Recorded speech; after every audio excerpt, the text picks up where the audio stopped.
Chilenos, argentinos y mundo en general, despierten.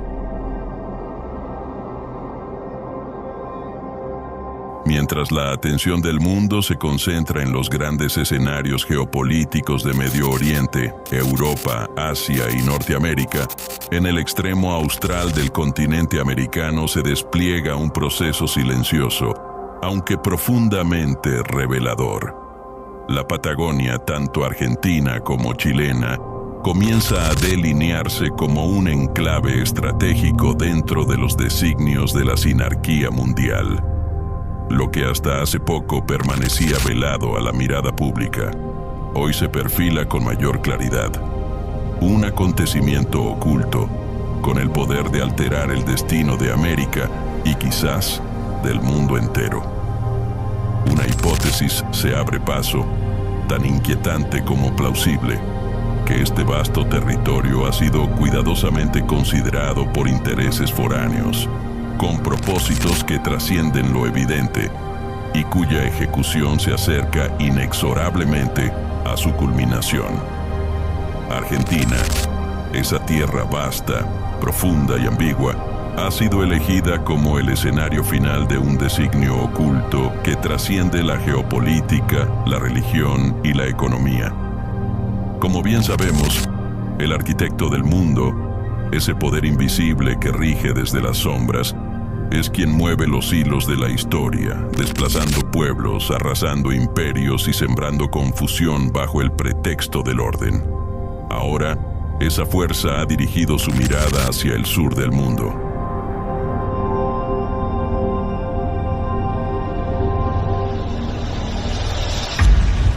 Hoy, en un intento audaz por develar una verdad velada, descubriremos este oscuro designio no como una denuncia periodística, ni como una teoría conspirativa, ni siquiera como un tratado académico.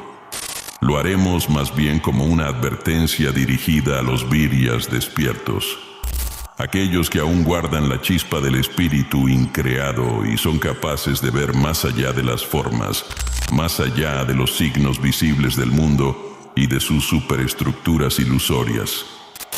A ellos va dedicada esta narración, tejida con palabras que son símbolos, y con símbolos que son llaves para desentrañar lo invisible. Comencemos.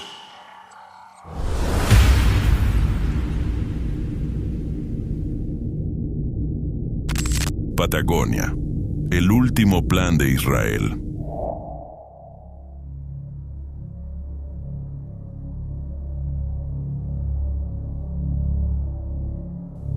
El enemigo no se oculta, se disfraza, y lo hace con tal habilidad que muchos de los nuestros han caído bajo su hechizo, porque su máscara no es grotesca ni demoníaca, es amable, progresista, justa.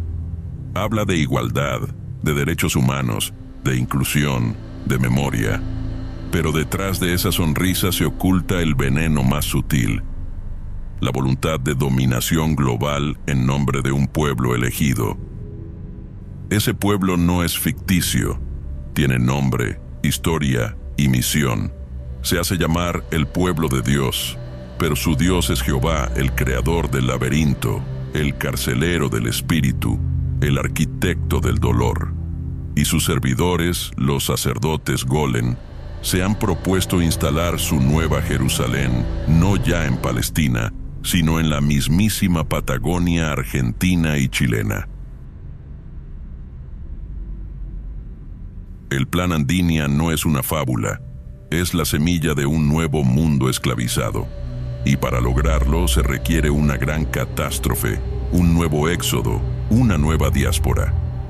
El escenario está dispuesto, las piezas en su lugar, el guión escrito desde hace siglos. ¿Quién se atreverá a mirar al abismo y no apartar la vista? El pueblo argentino en esta hora oscura se prepara para recibir la última de esas diásporas, ya no como tierra de refugio, sino como tierra de destino. La tierra prometida, la Patagonia remota, inhóspita, virginal, ha sido señalada por los sabios del Sanedrín como el nuevo centro espiritual del mundo. No por azar, sino por un designio superior. La destrucción paulatina del Estado de Israel en Medio Oriente, el incremento de las tensiones con Irán, Siria, Líbano y la progresiva demonización de todo lo islámico forman parte del montaje bélico diseñado para justificar un nuevo éxodo. Pero este no será improvisado ni espontáneo. Será dirigido, calculado, administrado desde los altos niveles de la sinarquía mundial. Y Argentina es el receptáculo elegido. Para ello, el proceso de ablandamiento del territorio ya ha comenzado. La cultura nacional ha sido penetrada por valores ajenos. La identidad ha sido disuelta en el relativismo y la historia ha sido reescrita en clave de culpa. Se ha debilitado el espíritu heroico de este pueblo, se ha entronizado la corrección política. Todo esto forma parte de una misma obra: desarmar la resistencia cultural y espiritual del país. En este contexto, el kirchnerismo surge como una pieza clave del diseño oculto, no por lo que aparenta ser un proyecto popular, nacional y progresista, sino por lo que realmente es: un dispositivo ambiguo, fracturado entre múltiples lealtades, algunas evidentes, otras inconfesables. En su faz visible, este gobierno se presentó como defensor de los derechos humanos, de los pueblos originarios, del feminismo, de la memoria. Pero en su raíz más profunda opera como instrumento de fuerzas sinarcas que buscan utilizar a la Argentina como plataforma del nuevo Israel. Su líder en vida jugó el papel del emisario cordial del poder mundial. Su aparente nacionalismo fue en verdad una estrategia de distracción. Su viuda y sucesora quedó atrapada entre la masonería cristiana y los cabalistas hebreos, que avanzan con paso firme hacia la concreción de su designio.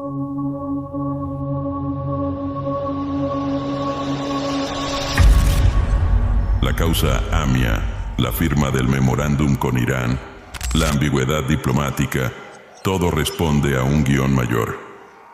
No hay errores ni improvisación. Cada decisión está pensada como parte de un juego de espejos que confunde al viria perdido y que el iniciado debe descifrar.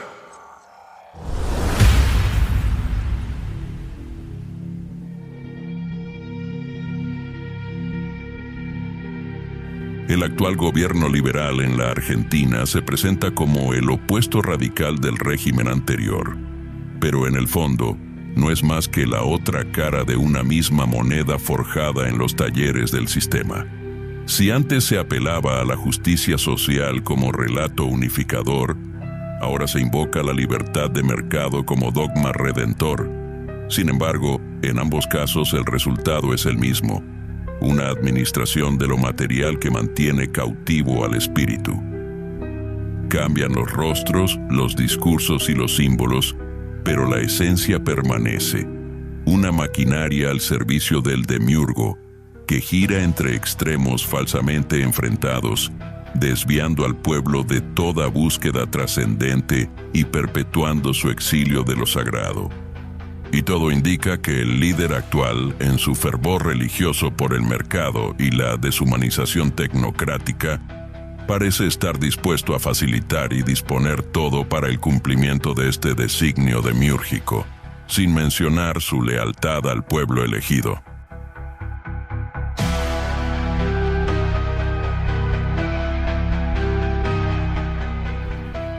Lo que a los ojos del mundo aparece como caos, conflictos religiosos, guerras étnicas, crisis económicas, es en realidad el despliegue de un sistema artificial de conflicto montado por el demiurgo. Este sistema opera desde tiempos inmemoriales, enfrentando religiones que en la superficie se odian, pero que en el fondo comparten el mismo origen: el monoteísmo demiúrgico. La mezquita islámica y la sinagoga hebrea son dos caras del mismo cubo astral. Ambos cultos, pese a sus diferencias formales, adoran al mismo Dios de la creación, al arquitecto del mundo visible. Por eso sus guerras son necesarias. Alimentan el plan con sangre, con odio, con sufrimiento. No son guerras por territorios, sino por significados. En ese sentido, la guerra en Siria, en Irak, en Palestina, no son eventos desconectados. Son rituales sangrientos que permiten avanzar el plan final, la entronización de Israel en el sur del mundo. La historia es usada como cubierta, los medios de comunicación como espejos de humo, el alma de los pueblos como campo de batalla.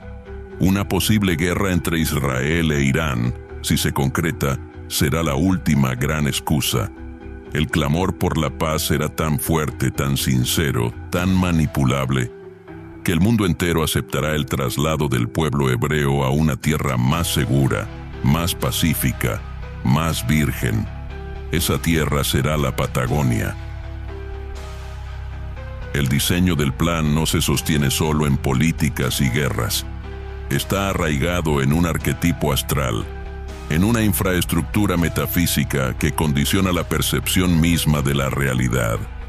La sabiduría hiperbórea enseña que todo objeto cultural, una religión, una ideología, una institución, tiene una forma visible y una estructura invisible.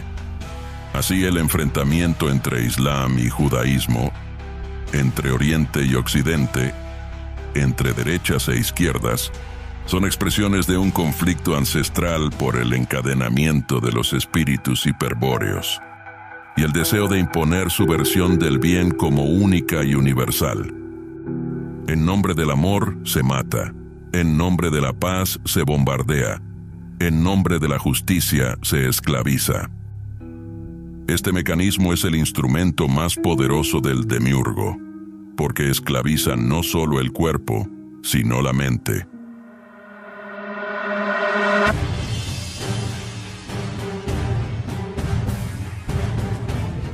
El vir ya perdido, atrapado en las premisas culturales, es incapaz de ver más allá. Solo el iniciado, aquel que ha activado la facultad de anamnesia, puede leer el signo oculto detrás del signo visible. La cultura actual, en su apariencia amable, es la celda invisible del espíritu. Solo quien ha rasgado el velo y ha visto el cubo en su totalidad, no solo sus caras visibles, puede comprender la magnitud de la batalla. El traslado del pueblo hebreo a la Patagonia tiene una finalidad que trasciende la mera supervivencia, y es plasmar un cerco sin arca sobre la Antártida. Esa región gélida, misteriosa, olvidada, es en verdad un punto clave del planeta. Allí reposa un umbral, una puerta de acceso a lo increado. Un vórtice que conecta con las fuerzas de Venus y con los dioses de Agartha. La presencia hebrea en el sur es una operación de cerco energético. Busca bloquear esa puerta, aislar la última resistencia hiperbórea, neutralizar la entrada del espíritu en el mundo. La desaparición del Estado de Israel en Medio Oriente no será una derrota, sino una jugada maestra. El verdadero Israel, el nuevo, el definitivo, se levantará sobre los hielos australes.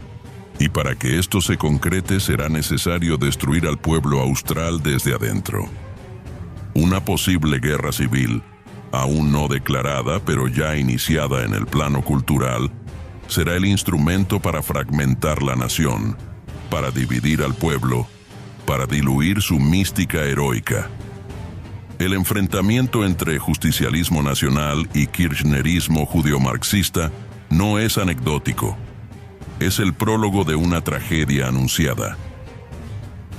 En medio de esta noche oscura del alma colectiva, se observa una chispa de la luz increada, un fuego ancestral que arde en la sangre de los virias despiertos, guerreros del espíritu, herederos de los linajes hiperbóreos, iniciados en la gnosis primordial. Aún perduran en los márgenes del mundo visible, aquellos linajes hiperbóreos que no han sido olvidados por los dioses de Agartha, portadores de la voluntad rúnica no hológica, Su sangre guarda el fuego antiguo capaz de disolver los nudos del arquetipo astral que sostiene el engaño. Son ellos quienes, cuando llegue la hora, podrán fracturar la osamenta invisible del dragón y liberar la tierra del hechizo que la mantiene encadenada al destino del demiurgo.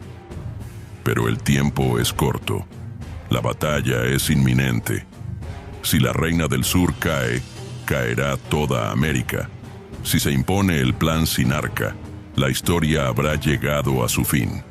No porque ya no sucedan hechos, sino porque todo hecho será parte de un mismo guión, dirigido por el Uno, ejecutado por sus sacerdotes y legitimado por sus medios. Sin embargo, aún es posible resistir. Aún es posible despertar. Aún es posible romper el hechizo. Y cuando llegue ese día, el día del enfrentamiento final, el día en que el espíritu se alce contra el demiurgo, será en esta tierra, en este sur profundo, donde se librará la última gran batalla. No con tanques ni misiles, sino con símbolos, con runas, con voluntad, con Brill.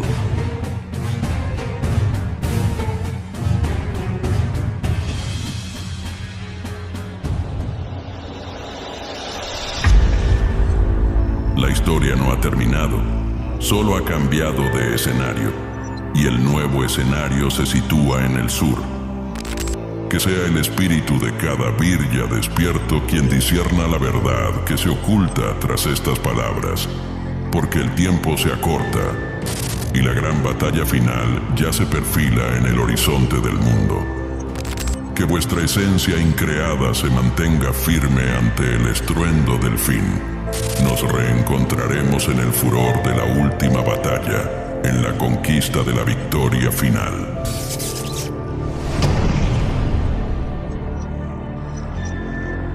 Soy el ocultista.